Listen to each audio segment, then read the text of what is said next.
Hola, vamos a trabajar hoy sobre la evaluación de sujetos condenados por delitos contra la integridad sexual en proceso de reinserción social en la presentación de dos casos. Este trabajo es un extracto de un trabajo que presenté en el año 2013 en el Congreso de la Asociación Argentina de Psicología Jurídica y Forense, denominado Evaluación de Sujetos Condenados por Delitos contra la Integridad Sexual en Proceso de Reinserción Social, le voy a compartir la presentación de los casos.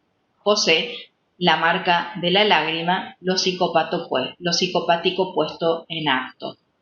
La evaluación psicológica es solicitada por José para colaborar y acelerar en los trámites de sus salidas transitorias y porque, según su creencia, la jueza sí lo estimaba correcto. La intervención de la evaluación psicológica se realiza en el año 2009. Es de resaltar que hasta el momento había sido el único sujeto que había solicitado voluntariamente la evaluación, porque la mayoría de los sujetos, en realidad, en los cuales la jueza me ordenaba la intervención, era justamente por orden de la jueza, no por pedido de voluntad. Pero él, digamos, manifestando su digamos, un intento de mostrar voluntariedad y de la realización de la evaluación, y la jueza se la concede. En el transcurso de la evaluación, José se tatúa una lágrima. Habíamos comenzado la evaluación José en la primera entrevista se había mostrado muy demandante, oscilando sus requerimientos entre agresiones encubiertas y quejas por su situación procesal hasta llegar a una actitud de extrema amabilidad y seducción. Cuestiona la intervención solicitada por él, intentando manejar el encuadre propuesto acerca de modificar fechas para su traslado, para luego mostrarse como una persona dispuesta a colaborar, ¿sí? José había sido condenado por el delito de abuso sexual con acceso carnal cuando tenía 19 años, a la pena de 8 años de prisión. Eso era en el año 2005. José estaba condenado por el abuso de un menor de 8 años, de un niño de 8 años, vecino del barrio donde él vivía, con la excusa de invitarlo a ver televisión a su casa, lo lleva hasta su dormitorio, lo ata y abusa del niño.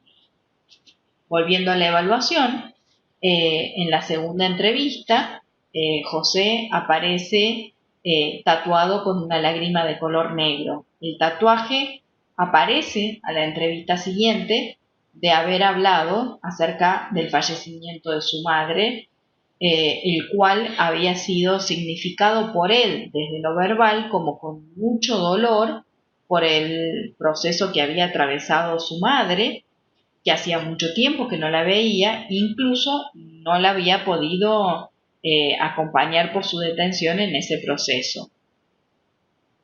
Pero solo lo decía desde lo verbal, porque no manifestaba ningún rastro de angustia, ni siquiera en su cuerpo o en lo gestual.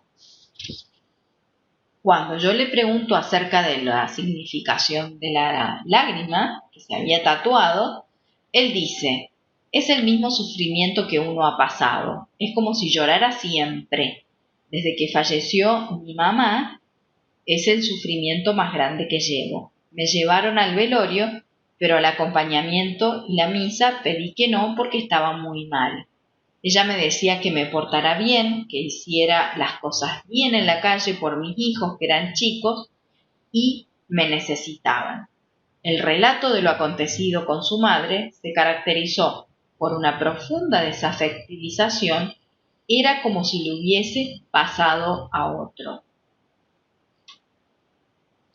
Echegoyen ubica una concluyente distinción entre transferencia y acting out.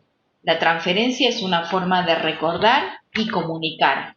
mientras que el acting out es una forma de no recordar en lugar de y no comunicar. Ubica en serie al acting out con la reacción terapéutica negativa. El acting out es una estrategia regresiva que se instrumenta para obstaculizar, detener o hacer fracasar el proceso terapéutico. Es decir, consiste en un ataque a la tarea del analista al colocarlo en una situación comprometida. Por esto, es un rasgo definitorio del acting out es poner al analista ante hechos que lo obliguen a actuar. Claramente, la aparición de José con esa lágrima tatuada que no había estado encima en el rostro, con lo que implica el rostro al mostrarlo, él intenta causar un impacto, ¿sí? Un impacto, obligando a actuar al analista. Obviamente, claramente, me doy cuenta de lo que significaba esa lágrima tatuada. El acting out es un recurso, es un recurso regresivo del pensamiento al acto que se instrumenta para interferir, pero también es una forma de transferencia en cuanto confunde el pasado con el presente y opera a nivel del proceso primario.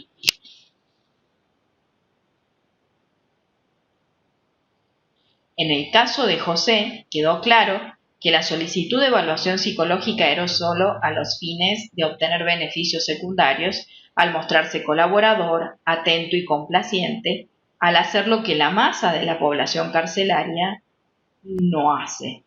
En un franco intento manipulatorio que luego vuelve a ponerse de manifiesto en las entrevistas con la aparición de la lágrima tatuada en su rostro como una clara manifestación de un acting out. La actitud que demuestra con el tatuado de la lágrima lleva implícito el intento de mostrarse doliente y sufriente ante mí.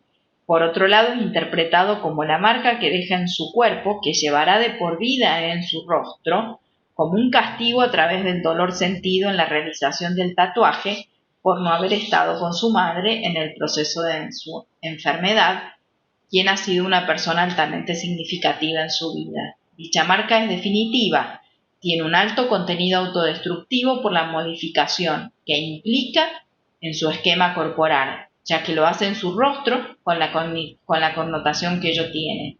Es la manera que tiene José de poner en acto los sentimientos, sin poder elaborarlos o metabolizarlos, denotando también su incapacidad para poder experimentar un duelo auténtico.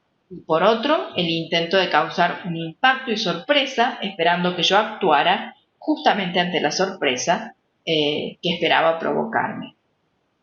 José es un sujeto que por su problemática narcisista no puede registrar aquellos aspectos de su personalidad que le están causando sufrimiento psíquico, ni la posibilidad de efectuar entrevistas dentro del penal con un colega operando la negación como un mecanismo defensivo preponderante.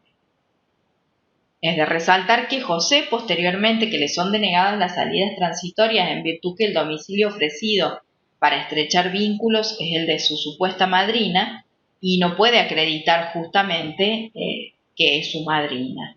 En 2011 accede al beneficio de la libertad condicional y al cabo de 6 meses de encontrarse gozando el beneficio de la libertad condicional, llega una denuncia por estar acercándose al domicilio de la víctima.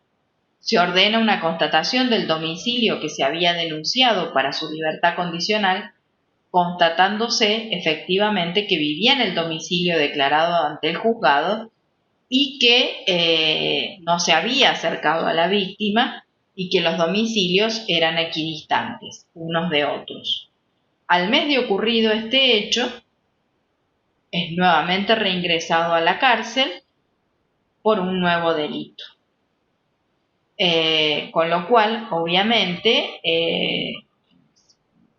al transcurrir del proceso, se termina dictando el auto de procesamiento con prisión preventiva por el delito de robo y además porque estaba cumpliendo con la libertad condicional.